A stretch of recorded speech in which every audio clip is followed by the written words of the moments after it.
Bapak Ibu, saudara-saudari, dan teman-teman muda yang terkasih dalam Yesus Kristus, apa kabarnya? Semoga Anda baik adanya, selalu sehat, ceria, dan juga tetap bersuka cita. Salam untuk saudara, dan juga mari kita bergandengan tangan meskipun ada banyak perbedaan di antara kita.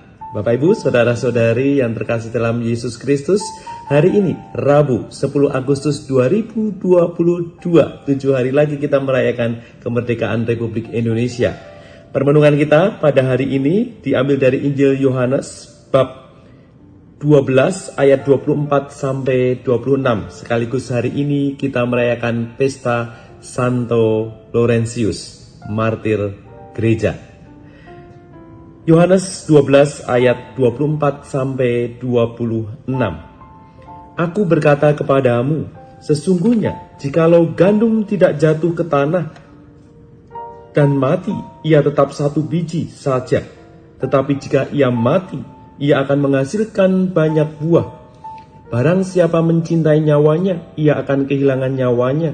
Tetapi barang siapa tidak mencintai nyawanya di dunia ini, ia akan memeliharanya untuk hidup yang kekal.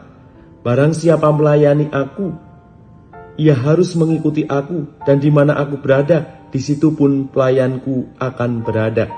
Barang siapa melayani aku, ia akan dihormati Bapa. Demikianlah sabda Tuhan. Terpujilah Kristus. Bapak Ibu, saudara-saudari, dan teman-teman muda yang terkasih dalam Yesus Kristus, Yesus mengajak kita bersama untuk melawan arus atau melawan arah jarum jam, ya teman-teman Bapak Ibu sekalian.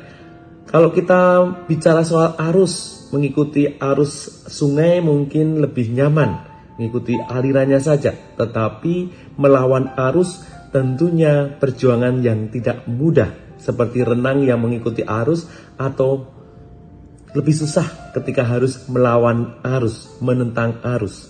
Hidup digambarkan searah jarum jam. Menjalani hidup itu seperti arah jarum jam yang berdetak menjalani kehidupan, bertambah usia, bertambah umur. Kita seperti jarum jam. Tetapi pernahkah kita membuat putaran melawan arus jarum jam? Kita membuat putaran melawan arus jarum jam yang kalau searah itu kehidupan, ini menentang dengan kematian, bertaruh nyawa. Mungkin kita akan lebih mudah untuk memulai dari putaran ke kanan. Pernahkah kemudian mencoba berputar ke kiri? Bisa menghitung dari 1, 2, 3 dan seterusnya dari bilangan yang kecil. Tetapi pernahkah kita kemudian membuat berbeda, menghitung dari sebaliknya, dari besar ke yang kecil? Mungkin tampak aneh, tidak biasa, dan kadang juga sulit. Hidup yang berani menghadapi kesulitan ini ditantang untuk kita semua. Hidup yang berani untuk kemudian menantang kematian itu diajak untuk kita semua. Beranikah kita menjalani hidup yang penuh tantangan ini? Aku berkata kepadamu, sesungguhnya jikalau biji gandum tidak jatuh ke dalam tanah dan mati, ia tetap satu biji saja. Tetapi jika ia mati, ia akan menghasilkan banyak buah.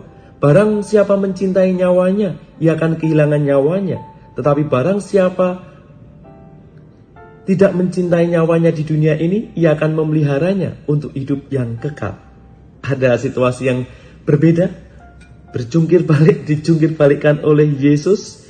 Kalau dia memberikan nyawanya, dia akan mendapatkan nyawanya, dipelihara nyawanya. Tetapi barang siapa yang mencintai nyawanya, akan kehilangan.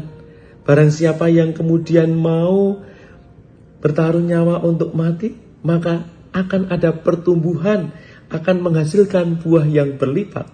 Ini yang saya maksud, keberanian untuk melawan arus, keberanian untuk berputar melawan arah jarum jam.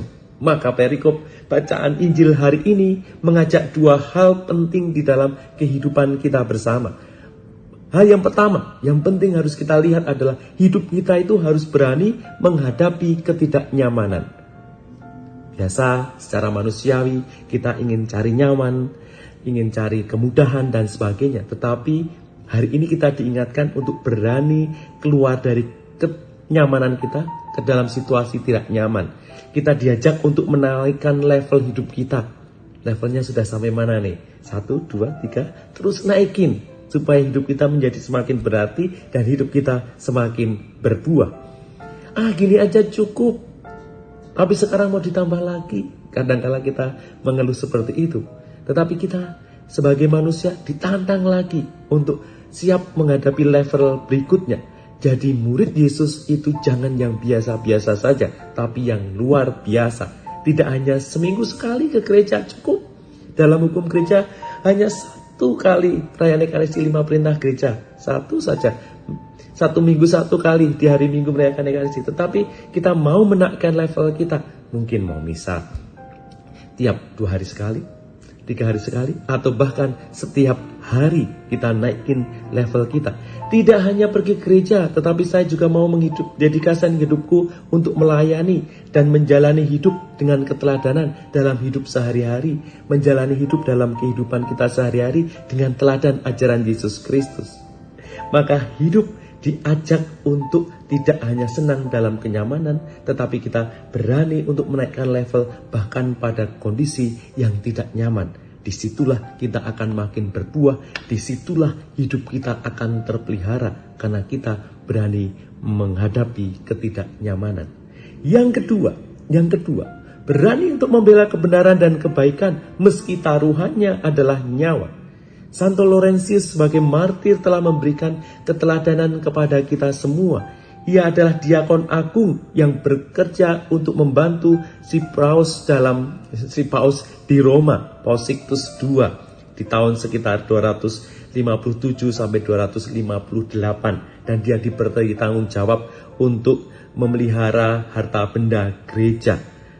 Tentu dia ketika menyertai Paus ada banyak situasi yang menantang yang dia hadapi, tetapi dia tetap berani untuk menjalaninya. Hingga suatu ketika ada prefek kota Roma yang tentunya mencoba untuk menghambat perkembangan gereja, itu mendapatkan informasi bahwa Laurentius itu yang mengurus semua kekayaan gereja.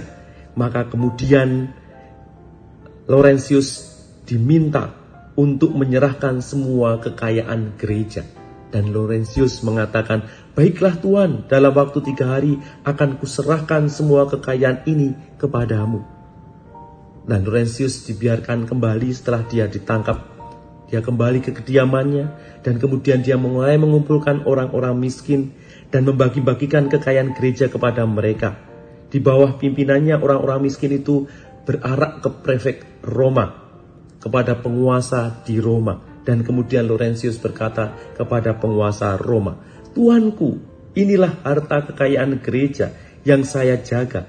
Terimalah dan peliharalah mereka dengan sebaik-baiknya." Laurentius menyerahkan orang-orang miskin yang dilayani oleh gereja.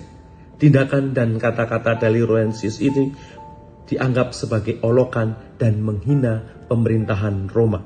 Maka dia kemudian ditangkap, dia kemudian dihukum dibakar hidup-hidup. Tetapi Laurentius tidak gentar. Ia bahkan ketika sebelah badannya sudah hangus, dia meminta sebelah bawah sudah hangus, balikkan badanku agar seluruhnya hangus. Sebagai bentuk kesaksian hidupnya, dia berani untuk memberikan kesaksian pewartaan. Kristus selalu akan menyertai. Ia yang kemudian akan memberikan kehidupan, akan menghasilkan buah yang berlipat bagi mereka yang berani menyerahkan nyawanya. Barang siapa mencintai nyawanya, ia akan kehilangan nyawanya. Tetapi barang siapa tidak mencintai nyawanya di dunia ini, ia akan memeliharanya untuk hidup yang kekal. Terima kasih Laurentius dan para martir yang lain. Akhirnya berkat para martir, gereja berkembang pesat hingga hari ini, berbuah banyak kali lipat. Jadi pemberani, kamu akan berbuah lipat. Jangan takut dengan nyawamu, maka kamu akan mendapat banyak berkat. Barang siapa mengikuti aku, dimanapun aku berada, di situ pun pelayananku akan berada. Barang siapa melayani aku, ia akan dihormati oleh Bapa. Selamat untuk menjadi pemberani menghadapi ketidaknyamanan. Selamat menjadi pemberani untuk membela kebenaran dan kebaikan, meskipun pertaruhannya adalah nyawa, karena disitulah berbuah lipat. Semoga Anda semakin menjadi berkat dan bisa memberkati banyak orang dan berbuah dengan penuh rahmat. Tuhan memberkati.